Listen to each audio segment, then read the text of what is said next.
آپ کو پیغمبر جو ہے نا, جو اللہ کے سفیر ہیں, ان کی ذمہ داری یہ نہیں ہے کہ وہ یہ بتائیں کہ یہ لو کارب ڈائٹ کھاؤ یا فل کارب ڈائٹ کھاؤ. ان کی ذمہ داری ہے جو بھی کھاؤ پہلے کیا ہے, بسم اللہ الرحمن الرحیم, اس اللہ کے نام سے جو بڑا مہربان ہے, چھوٹا مہربان نہیں ہے. بڑا کا مطلب سب کو کھلا رہا ہے, اور رحیم بہت زیادہ مہربان, کھلا بھی بہت رہا ہے وہ.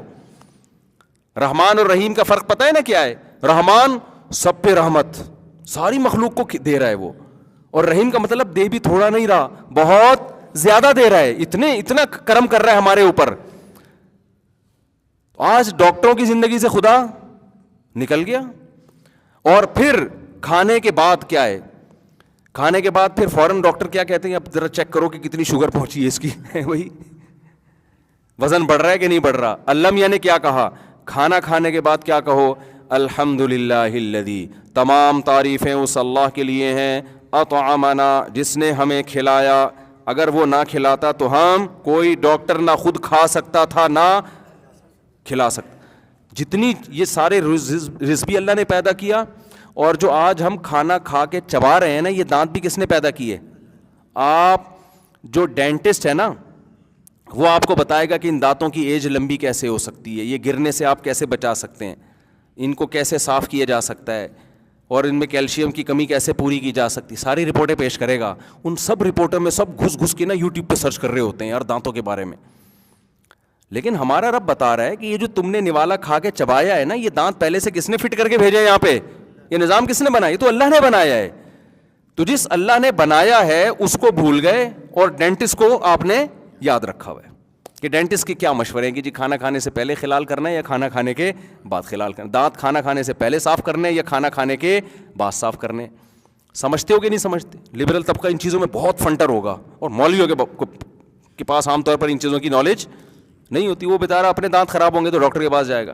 اچھا, میں تو جس ڈاکٹر کے پاس جاتا ہوں اس کے مجھے اپنے دانت اپنے سے زیادہ اس کے خراب لگ رہے ہوتے ہیں, اللہ ماشاء اللہ چند ڈاکٹروں کے جو میرا بیان سن رہے ہیں. تو میں نے کہا یار یہ تو ہمیں ان سے پوچھنا ہے کہ معذرت کے ساتھ کچھ ہیں اچھے. تو یہ سب چیزیں کچھ قدرتی بھی ہوتی ہیں, کوئی ڈاکٹر پہ اتنا مدار نہیں ہوتا ان چیزوں کا. تو اب کیا مسئلہ ہے کہ بھائی اللہ میاں کیا چاہتے ہیں, جب تم نے کھانا کھایا تو الحمدللہ الذی, تمام تعریفیں اس اللہ کے لیے. بھوک کس نے لگائی ہے؟ اللہ نے لگائی نا. وہ سارا سسٹم بھوک لگانے کا جو لگایا ہوا ہے وہ کس نے بنایا ہے؟ اللہ نے.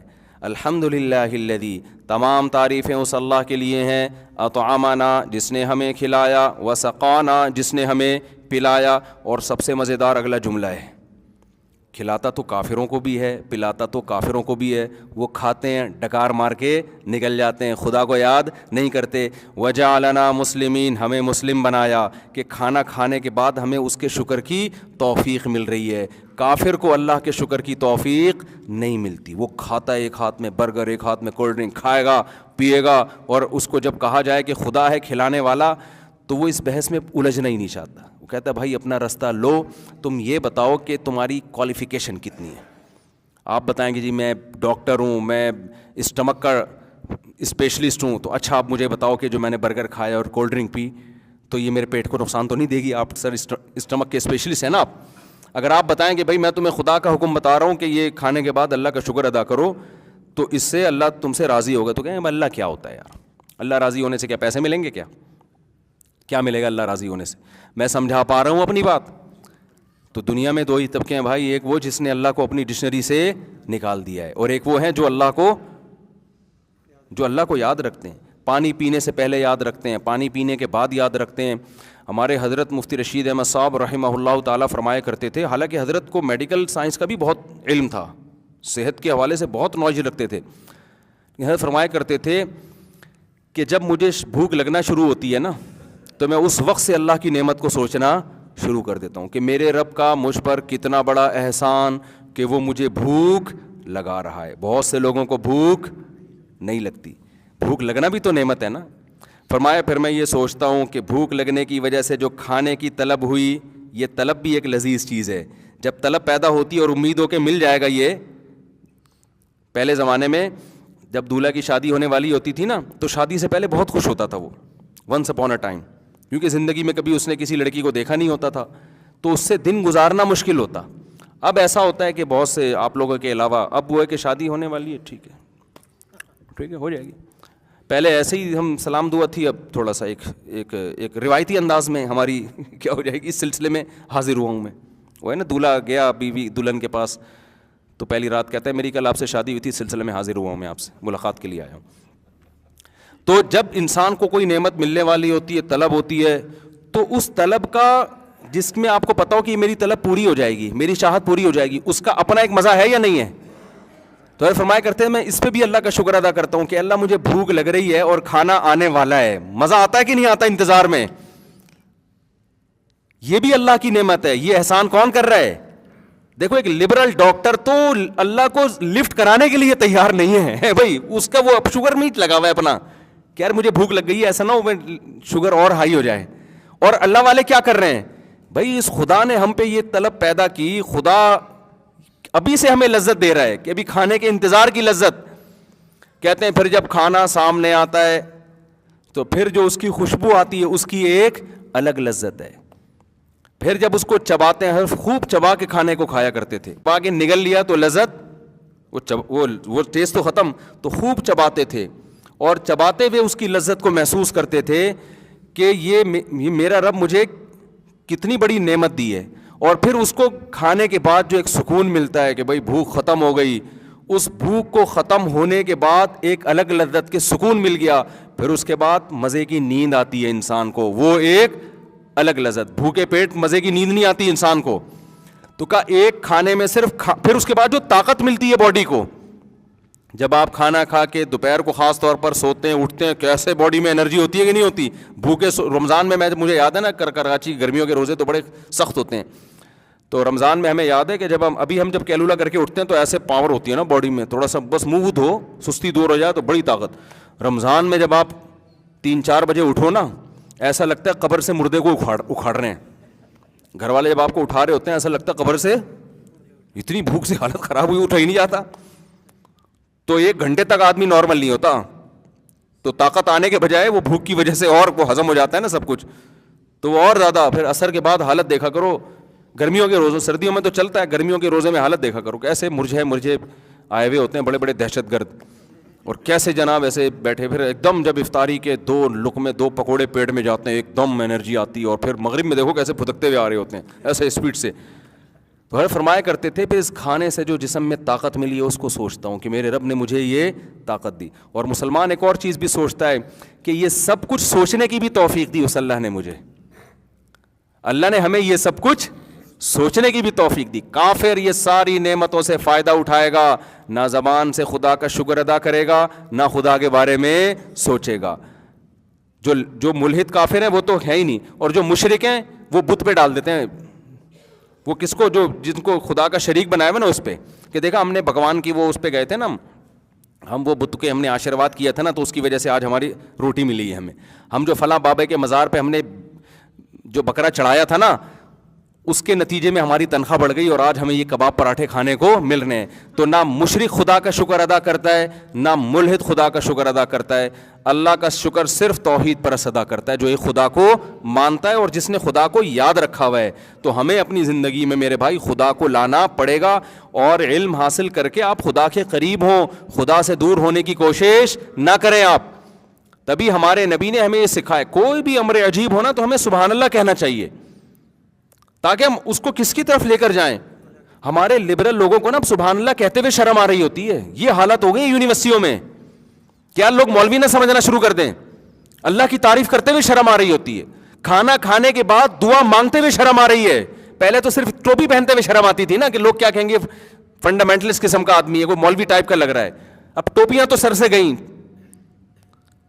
لیکن اب کیا ہے کہ جو تعریفی کلمات خدا کے لیے کہنے چاہیے وہ بھی آہستہ آہستہ ختم. شرم آ رہی ہے کھانے کے بعد دعا پڑھتے ہوئے, لوگ کہیں گے یہ تو مولانا ٹائپ کا آدمی ہے. میں اکثر ایک واقعہ سناتا ہوں نا, ہمارے محلے میں ایک صاحب تھے, ان کے کوئی لڑکی والے آئے رشتے کے لیے, تو وہ مؤذن تھے نہیں, کبھی کبھار جا کے شوق میں اذان دے دیا کرتے تھے. تو وہ مسجد میں آئے, انہوں نے اذان دے دی. مؤذن کو کہا یار میں اذان دینا چاہتا ہوں. انہوں نے کہا چلے یار تو دے دے. آج اذان دی ہے تو لڑکے کے ابا نے نا لڑکی والوں کو خوشی سے بتایا یہ ہمارا بیٹا اذان دے رہا ہے. ان کا خیال تھا کہ یہ کہیں گے واہ یار یہ تو بڑا نیک آدمی ہے ماشاء اللہ, اذان بھی دیتا ہے, واہ بھائی. تو لڑکی والوں نے, یہ بات ہے میرا خیال ہے 25 سال پرانی بات ہوگی ہے, اس زمانے میں یہ حالات تھے. تو انہوں نے کہا بھائی یہ تو مولانا ٹائپ کا آدمی ہے, بھائی یہ تو اذان دے رہا ہے یار, اس بیس پہ رشتہ توڑا ہے, اس بیس پہ کیا کیا ہے, رشتہ توڑا ہے.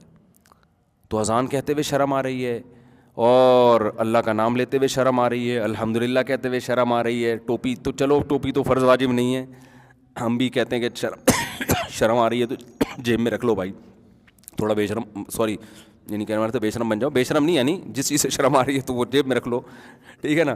لیکن جو چیزیں مستحبات میں داخل ہیں, اللہ اس کے رسول صلی اللہ علیہ وسلم کے احکامات ہیں, ان میں میرے بھائی ہمیں شرم نہیں آنی چاہیے, ہمیں شرم نہیں آنی چاہیے. شرم اس کو آنی چاہیے جو خدا کی نعمتوں کو کھا رہا ہے, اور کھانے کے بعد الحمدللہ الذی اطعمنا, نہ کھانے کی دعا یاد ہے کم وقت کو. مسلم ملک میں پیدا ہوا, ساری زندگی یہاں گزار دی, تجھے ایک ایک چیز کا پتہ ہے, لیکن تجھے یہ نہیں پتا کہ کھانے کے بعد خدا کا شکر ادا کرنے کا اللہ نے کیا طریقہ بتایا ہے. دعائیں یاد نہیں ہوتی لوگوں کو, چلو عربی مشکل ہے, اردو میں یاد کر لو. تمام تعریفیں اس اللہ کے لیے جس نے ہمیں کھلایا, جس نے ہمیں پلایا, اور ہمیں اس نے مسلم بنایا. عربی میں نہیں آتی, اردو میں یاد کر لو. تو اللہ چاہتے ہیں بھائی یہ علم آپ کو خدا سے دور نہ کرے بلکہ خدا سے قریب کرے, اور یہ علم انسان کو خدا سے دور کر رہا ہے, اس میں تکبر پیدا کر رہا ہے.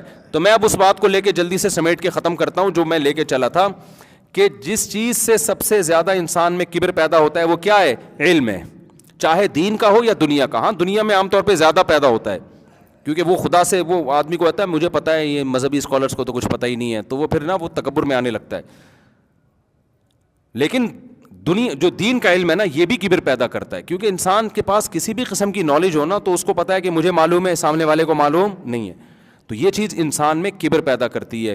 جب یہ چیز انسان میں تکبر پیدا کرتی ہے تو جہاں اپنی بڑائی پن آتی ہے نا, سب سے بڑا مسئلہ انسان میں یہ پیدا ہوتا ہے کہ پھر وہ دوسرے کی نصیحت سننے کے لیے تیار نہیں ہوتا, چاہے وہ عالم ہو, چاہے وہ کوئی سائنٹسٹ ہو, چاہے کوئی PhD اسکالر ہو. یہ چیز آہستہ آہستہ انسان میں پیدا ہونا شروع ہوتی. بہت خطرناک ہے یہ. دیکھو شیطان کے ساتھ بڑا مسئلہ ہی یہ تھا کہ اس کے پاس نالج تھی. کیا نالج تھی؟ اے اللہ تو نے اس کو مٹی سے بنایا, مجھے آگ سے. اگر یہ نالج شیطان کے پاس نہ ہوتی تو وہ تکبر کرتا؟ بولو نا, وہ کبھی بھی کبر نہیں کرتا. وہ کہتا بھائی اللہ نے کہا ہے تو سجدہ. شیطان کے پاس نالج تھی کہ میں آگ سے بناؤں اور یہ مٹی سے. اس نالج کو اس نے کہاں استعمال کیا؟ اللہ نے کہا سجدہ کر, تو تکبر میں آ گیا. تکبر میں وہ کبر میں آ گیا اور کہنے لگا میں اپنے سے کمتر کو سجدہ نہیں کر سکتا. اور ایسا تکبر آج تک اڑا ہوا ہے. تو اپنی نالج کو خدا کے مقابلے میں مت لایا کرو. سمجھتے ہو کہ نہیں سمجھتے؟ جب اللہ نے کہہ دیا کہ پردہ کرنا فرض ہے, پردہ کرنا ضروری ہے, پھر آپ کی رپورٹیں کہ پردے سے ترقی, پردہ ترقی میں رکاوٹ ہے. بھائی وہ رکاوٹ ہو یا نہ ہو, یہ ہمارا ہیڈک نہیں ہے. سب سے پہلے کون ہے؟ اللہ کو فالو کرنا ہے. آج بہت سے لبرل لوگ کہہ رہے ہوتے ہیں نا یہ مذہبی عبادات اور رسومات اور یہ سب چیزیں ہمیں بہت پیچھے رکھ لیا. حالانکہ پیچھے رکھا نہیں ہے, ہمیں تو مذہب چھوڑنے نے پیچھے رکھا ہے. لیکن رکھ بھی رہا ہو تو سب سے پہلے بھائی ہم نے کس کو راضی کرنا ہے؟ اللہ کو. تو اپنی زندگی کا حصہ بنا لیں. بات بات پہ, ہر موقع پہ خدا کو یاد کرنا.